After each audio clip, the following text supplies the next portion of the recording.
चुरी न गोई पैर गुरुला बाजे हाथ के चुरी न गोई टूरी जवानी में चमका थे नवा साड़ी टूरी जवानी में चमका थे नवा साड़ी रे चमका थे नवा साड़ी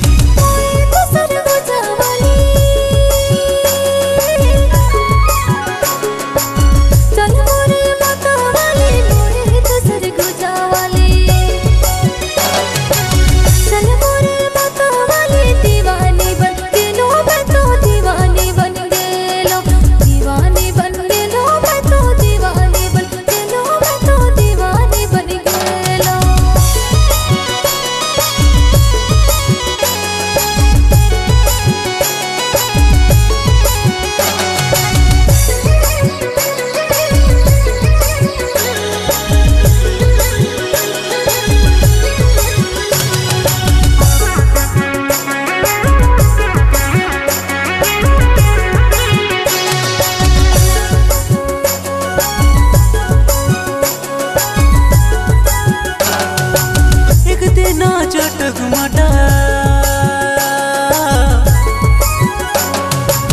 दो दिन जो लंग जाया एक दिन चटक मटा दो दिन जो लंग जाया 3 दिन में तैयार हो जाबे थे थैया 3 दिन में तैयार हो जाबे थे तैयार हो जाबे थे थैया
दिन में भेंट होए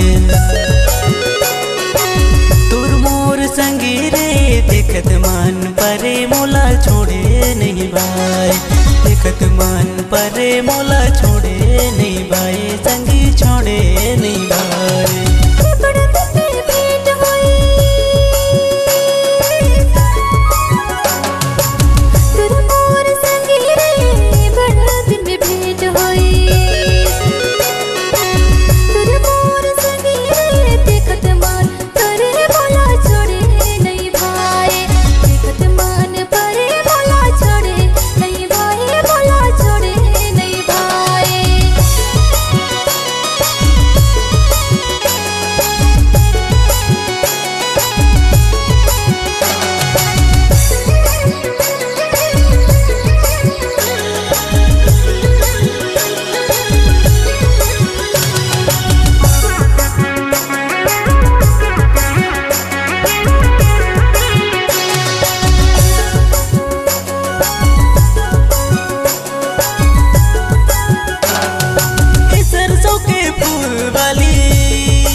होठ की लाली रे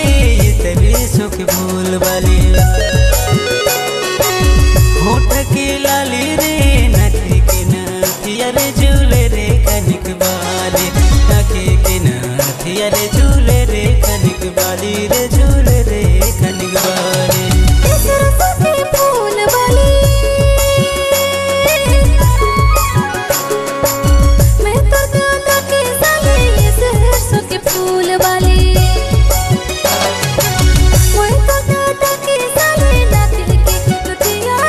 झूले कान के बाली लागे के नातिया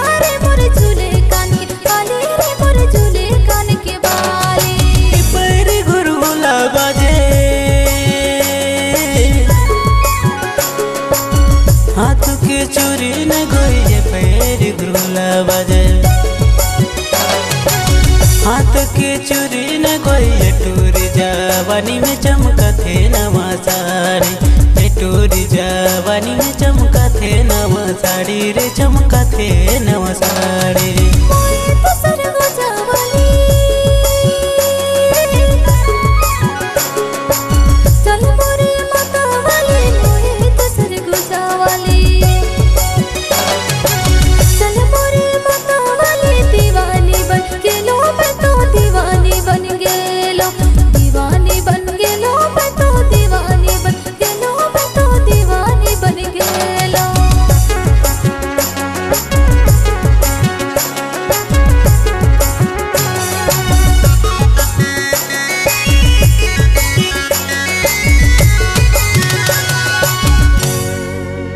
देवांगन रिकॉर्डिंग स्टूडियो, वाड्रफनगर, चंदौरीपारा, नया नगर पंचायत के सामने। Mobile number 722591 3108।